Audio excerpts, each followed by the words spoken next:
Good afternoon, everybody. Welcome to the City Hall briefing on COVID-19 for Saturday, March the 21st. Today's speaker order is Fire Chief and General Manager of the Office of Emergency Management, Matthew Pegg, followed by City Manager Chris Murray, and then Toronto's Medical Officer of Health, Dr. Eileen de Villa. This briefing is being live streamed on the city's YouTube channel, with American Sign Language provided as well. It is also available on WebEx for any media who are online. We will start with questions here at City Hall, and then we'll move online and back and forth and so on. With that, I will ask Chief Pegg to please give us his remarks. Chief?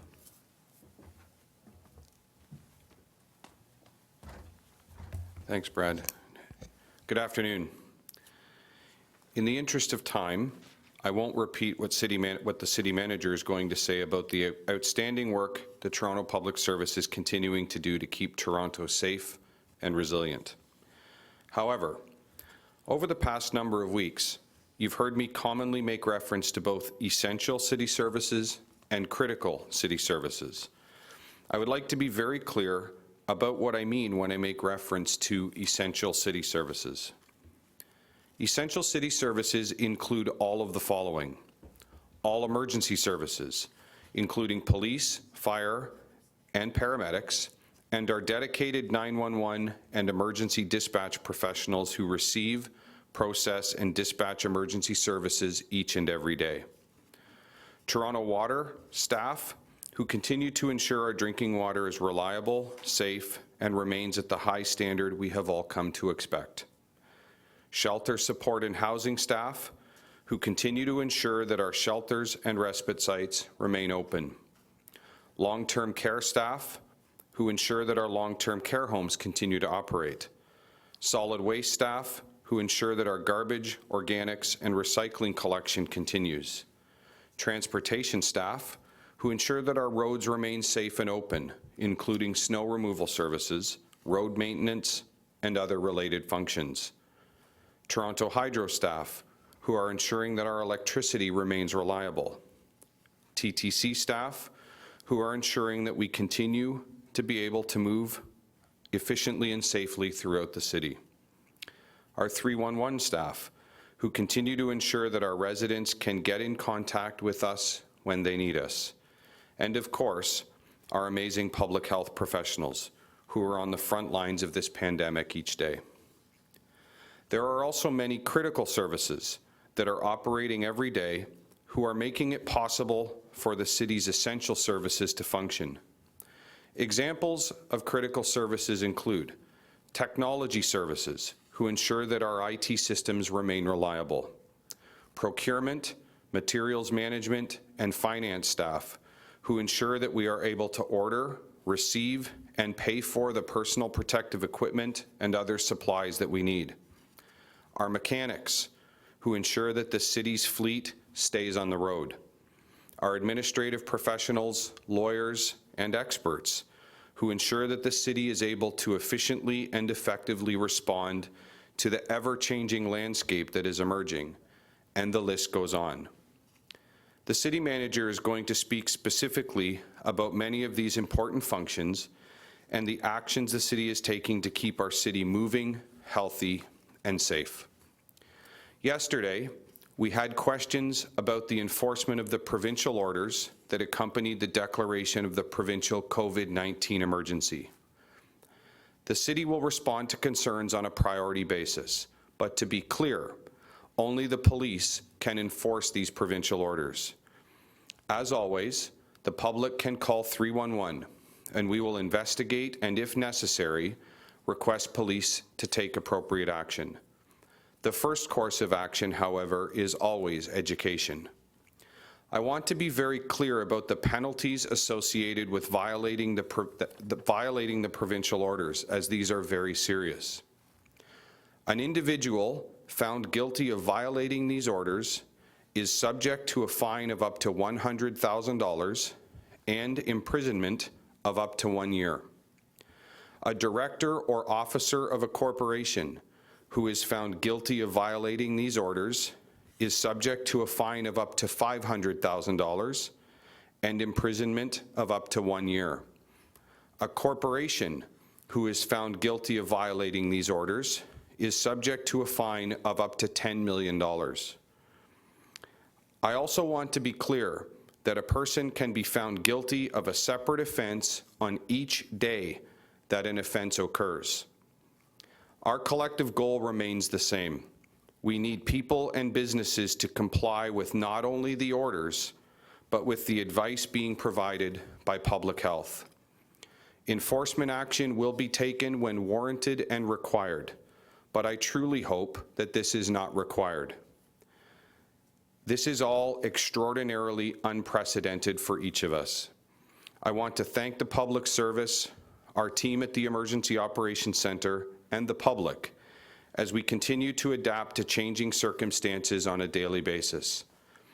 I encourage everyone to make toronto.ca/COVID-19 their first point of access for credible information about public health response and city service impacts.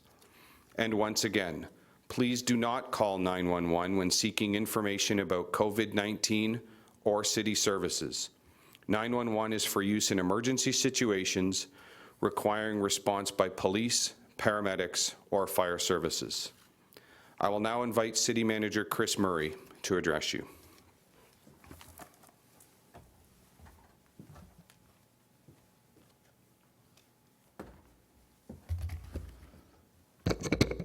So thank you, Chief Pegg, and good afternoon, everyone.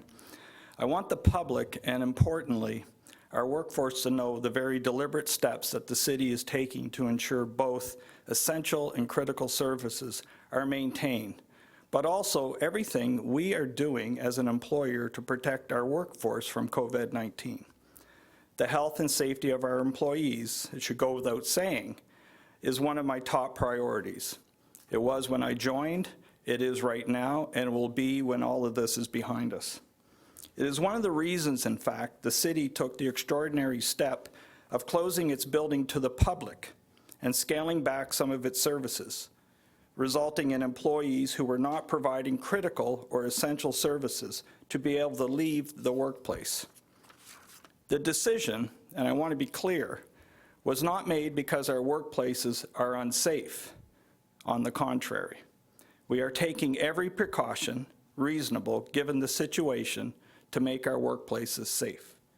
As an employer, we've taken several preventative measures to protect the health and safety of our employees, including telework options wherever possible, following stringent social distancing measures in the workplace, enhanced cleaning protocols and methods to focus high-touch points in workplaces, key information for staff through regular communications, creating an employee email account that is actively monitored and staffed with resources to respond to employee questions, a dedicated employee support line that will be up next week that employees can call, the establishment of a dedicated employee online portal for all things COVID-19, including educational information, tips and best practices, and mental health resources, signage throughout all city facilities about proper hand washing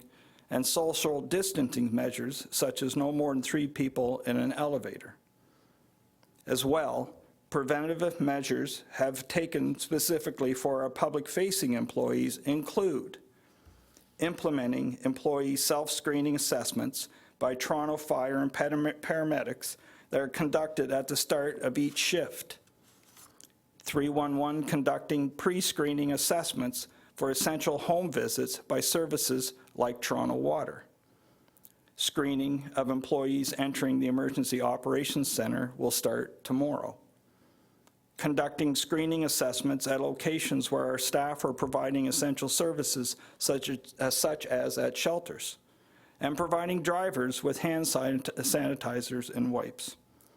Social distancing is a critical part of all our collective efforts in Toronto in the response to COVID-19. Having much of our workplace at home is, in and of itself, helping to contribute to the safety of those who are required to come into work to keep essential and critical services running. The city's support to combat COVID-19 goes well beyond the absolute need for first responders to be available. It also includes the need to maintain the city's fleet of vehicles, keeping the TTC operational, and ensuring Toronto Hydro, Toronto Water, solid waste, and transportation staff are available. As you've seen, the work Chief Pegg and his team are doing at the EOC. Critical supports there include logistics, information technology support, purchasing support, finance support, communication support, community supports as we've announced yesterday, as well as administrative supports. I could go on as the chief has gone on, and there are many things that are critical to the way in which we run this organization. Each of these roles is critical in our effort to combat COVID-19. None of us have ever seen anything like this before, and I think that's true around the world.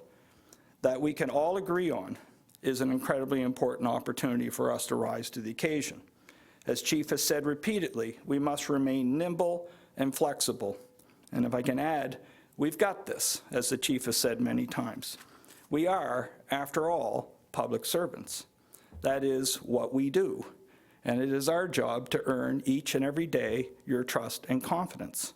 To that end, city employees at home may be called in and redeployed to ensure continued delivery of critical services during this unprecedented time.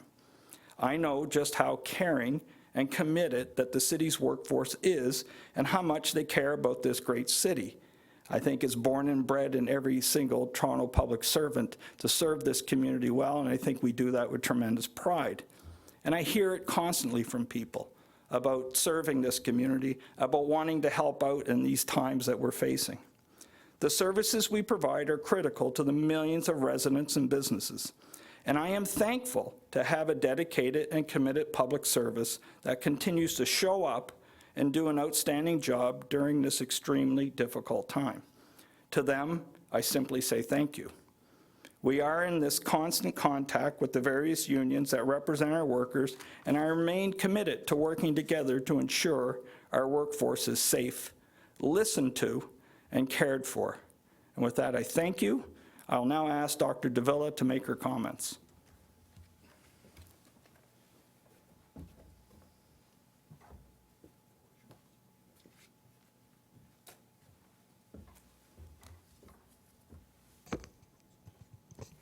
Good afternoon, and thank you, Chris and Chief Pegg. As you've just heard, the city runs a number of services, many of which are critical to the millions of residents and the many businesses of our city. One of these services is Toronto Public Health, your local public health department. At Toronto Public Health, our key function at this time is leading the response to COVID-19. A key component of our response is limiting virus spread by encouraging people to limit their social interactions as much as possible. We are doing this to protect the health and safety of all of our residents. This includes all those that are needed to provide essential services and essential city services at this critical time. This is why I'm asking, once again, for everyone to contribute to our public health response, to do your part by working from home, where and if you can, by staying home, except to get essential supplies, by maintaining social distance or keeping 6 feet away from others wherever possible, staying at home, keeping your distance, from as many people as possible helps to protect those providing essential and critical services. It helps them to keep healthy so that they can do their jobs, so that our city can run safely. Turning now to the situation in our city, as of 1 o'clock this afternoon, there are 193 confirmed cases of COVID-19 in Toronto and 10 people who are currently hospitalized. We continue to see more cases of COVID-19, and yes, we do see community transmission. We are now also expecting an influx of returning travelers coming home from March break travel. Many of these travelers have recently been to areas where COVID-19 is circulating. At this time, my message to returning travelers is to stay home for 14 days, even if you don't have symptoms of illness. This is critical. It's critical to protect yourself, your family, and your community. If you need to restock your fridge or your cupboards, I would ask that you order your groceries online, order your supplies online, or ask a friend or family member to pick up these supplies for you. In closing, I'm asking everyone to please make every effort and to take every opportunity to practice social distancing. We all have a responsibility to help reduce virus spread. So please, stay home, stay safe, and take care of each other. Thank you, and we're happy to take any questions. Melissa from City TV. So yesterday we had our first positive case of the virus found in a client at a homeless shelter. I know other municipalities have looked at relocating people within the homeless shelters in order to make sure that they stay safe. What are we looking at here in the city to also ensure their safety? So there are a number of collaborations and collaborative efforts that have happened, I should say, between Toronto Public Health and our colleagues at Shelter Support and Housing Administration. And I might just turn it over to Marianne Bedard to speak more specifically to that. For those online, Marianne Bedard is the General Manager of Shelter Support and Housing. So thank you for the question. We have taken every precaution based on public health standards and the advice of Dr. de Villa, and we will continue to do that. We have been rapidly rehousing people permanently into housing. This week alone, we housed 15 people into permanent housing. We've opened up new programs to create the opportunity for social distancing in existing programs. We've created new space for people to self-isolate due to travel or exposure. We're the first in Canada to create a medically supported isolation site for people while they wait for test results. We've increased hotel accommodation for people in shelter.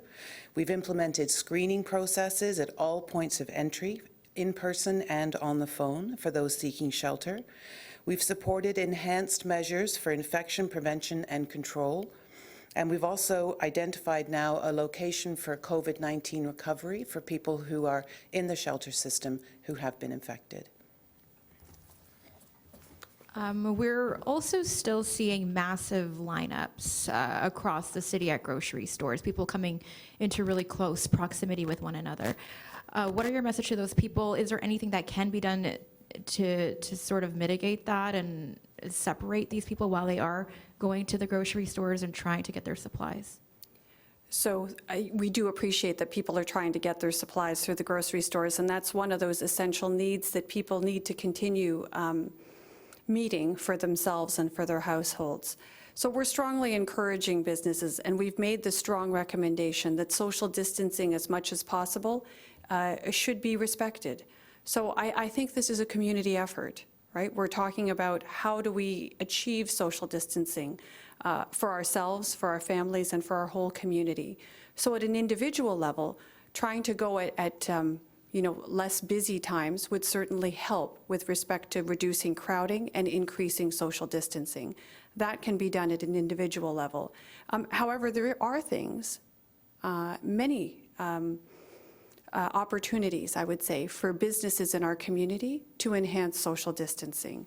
So they can create, different hours for different subpopulations. They can actually create and delineate spaces for people to create, 6 feet between those who might be lining up or seeking to purchase and pay for their items. We know that there are self-service checkouts, so you don't have to interact with other people.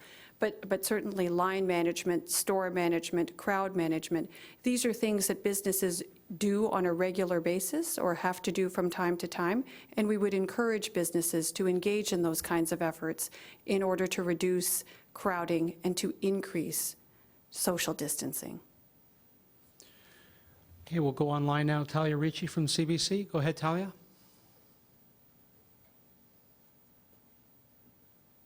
Hi, I don't have any questions. My question was answered already. Okay, thank you. We'll come back here then to Beatrice from CP24. Dr. de Villa, we're hearing a lot today from doctors, especially concerned about personal protective equipment. Certainly if these physicians, nurses don't have this equipment, they can't treat people who have COVID-19. We heard from the Premier today asking for manufacturers to come forward and help this situation as well. How dire is the situation here in the City of Toronto when it comes to these supplies? Do we have enough? So that's an interesting question, and I've heard that there are many challenges with respect to personal protective equipment and supply. That is an area that is within the realm of the responsibility of our provincial counterparts, so we've let them take the lead. That is their area, so I can't comment specifically on that. We would encourage people in our community, including primary care providers, to do active screening, to try to minimize the need for personal protective equipment to be used, and to protect themselves and their environments in the meantime. But so far, what we have done is when we have heard of challenges and issues from our primary care providers in our community, we've done our very best to connect them with the appropriate people in the provincial government, at the ministry, in order that they can address their concerns as quickly as possible. My second question is about playgrounds. We heard the last couple of days you saying play dates are not part of social distancing, but yet we're still seeing families, and I've personally seen lots of them at playgrounds across the city.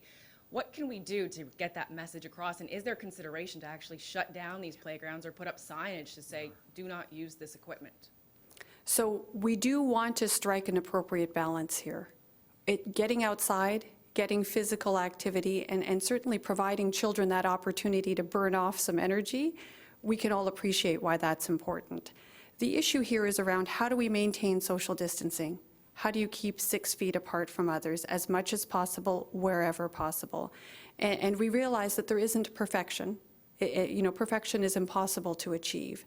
However, there are a number of things that can be done and are being done. So signage is one of them, in reminding people to keep, that 6-foot distance wherever possible. I think the other important thing here, of course, is the reminders of hand washing and good personal hygiene. These are important things to protect oneself and one's children. These are the things that I think we can do to try to create that balance so that people do have that opportunity. Kids need to get outside. It's good to expend some physical energy, good to get some physical activity. How to do that as safely as possible is where we're trying to move people towards. So your help with that and getting that message out there would be very much appreciated. Is signage going up? Yes, it is. Any other questions? Anybody online have a question? You want to? One more here. Thank you. So we've been talking about social distancing a lot and how we need to flatten the curve and that window is getting narrow. We're seeing that a lot of people are complying. However, yesterday, while seeing the young people waiting in line for that video game over at EB Games, obviously dangerous proximities. Are we just not getting to the young people in our city? Or is the messaging just not clear enough? Are we doing anything in order to get through to the younger generation that might not be getting the message? Well, I think that in public health practice, You know, whether we're talking about an infectious disease outbreak situation or even in standard times, changing behavior is difficult, right? Whether you're young or old, changing behavior is difficult. So I think first and foremost, we need to recognize that that is not an easy thing to do. And that's certainly what I've been trying to say through my messaging, that I recognize that this is not easy. But we continue to try to reinforce the message. We continue to put the message out there and to describe very clearly, very specifically, what it is we mean by social distancing. And social distancing is a bit of it's an unusual term, I would say. Really what it means is physical distancing. Keep 6 feet away from others wherever possible. So I think that's a relatively simple message. Behavior change is not simple. So we continue to repeat the message, and I would encourage businesses as well. We can't put it all on the individuals. We can encourage individuals, but we know that business owners have an opportunity to play their part and have a responsibility as well. So I would encourage businesses to make it easy for people to keep that 6-foot distance. Putting tape on the ground, showing where what 6 feet apart looks like, is one very simple measure that can be done to support people in doing the right thing. Further to that, in our newsroom at CP24, we've heard a lot of concerns from retail workers specifically who say, why am I still going to my job every day at a business who, in all likelihood, is not an essential service, but there's still people coming in to shop. Malls have certainly reduced hours, but they are still open. Some stores are still staying open. What's your message to these people who are frustrated that they haven't had that opportunity to stay home despite not working in an essential or critical service? Well, I think this is an ongoing conversation right now with individuals in our community and with business owners. We are trying to encourage that social distancing. This is incredibly important in terms of reducing virus spread. And we recognize that there are some businesses that need to continue running in order for the city to continue to function, in order for people to continue to be able to live. We talked about groceries, we talked about medications. So there are clearly some stores and some businesses that need to continue to operate. And the really strong message here is, for those who need to continue to operate, for those whose services and products are necessary in order that life in the city can continue, we would encourage them to take every opportunity to encourage social distancing, to promote social distancing.